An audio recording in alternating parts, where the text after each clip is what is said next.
Welcome to our channel, Code Crusaders. Let's get started and tackle the problem together. That is, custom sort string. The problem is to permute the characters of string S so that they match the order that order was sorted. More specifically, if a character X occurs before a character Y in order, then X should occur before Y in the permuted string.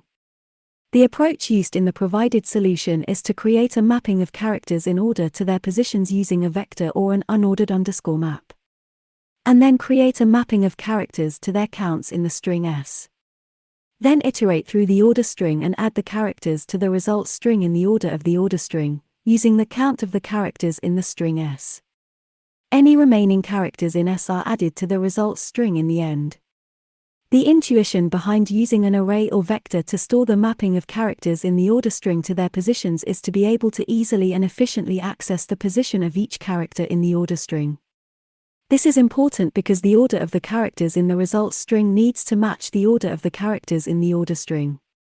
By storing the position of each character in the order string in an array or vector, we can quickly and easily access the position of each character without having to iterate through the order string to find the position of each character. This allows us to quickly and efficiently add the characters to the result string in the correct order.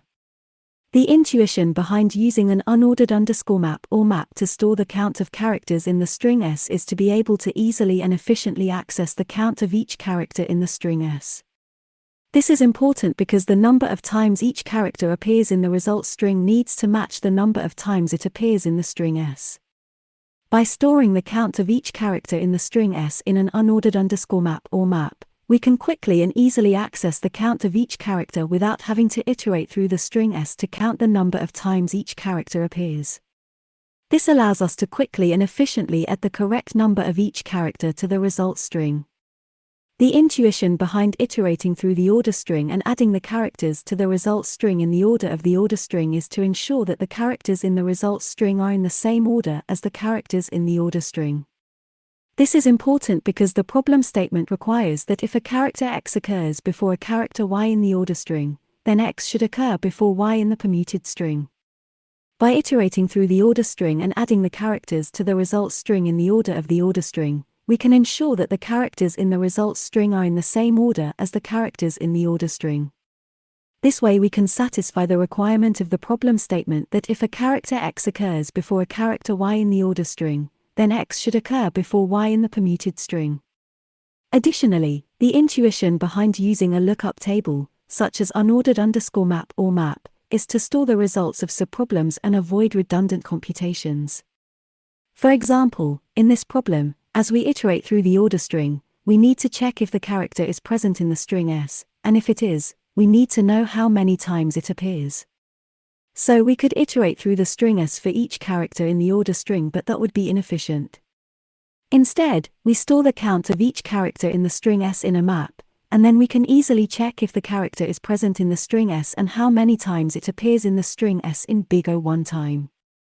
Overall, the intuition behind this approach is to use data structures that allow us to efficiently access and manipulate the characters in the input strings in order to create a permuted string that satisfies the requirements of the problem statement.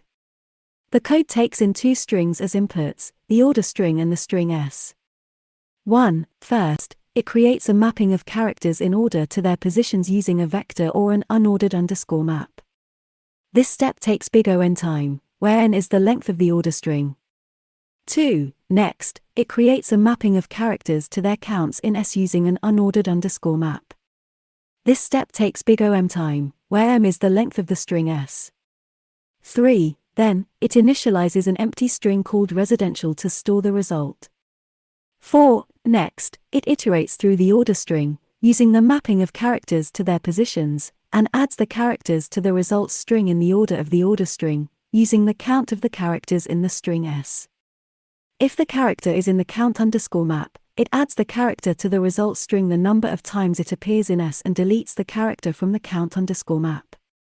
This step takes big O(n) time, where n is the length of the order string.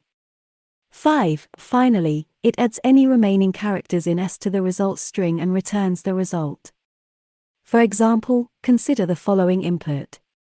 Order equals CBA S equals ABACP. First, it creates a mapping of characters in order to their positions using a vector or an unordered underscore map.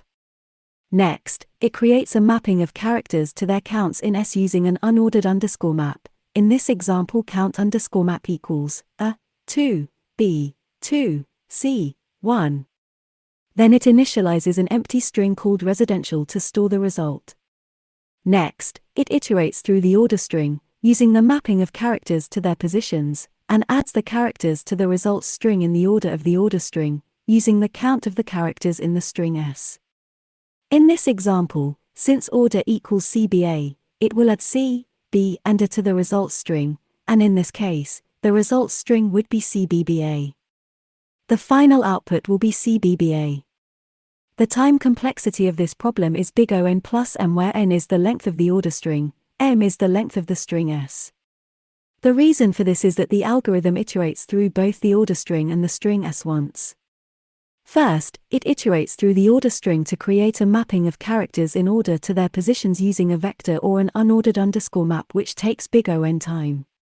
Then, it iterates through the string S to create a mapping of characters to their counts, which also takes big O m time.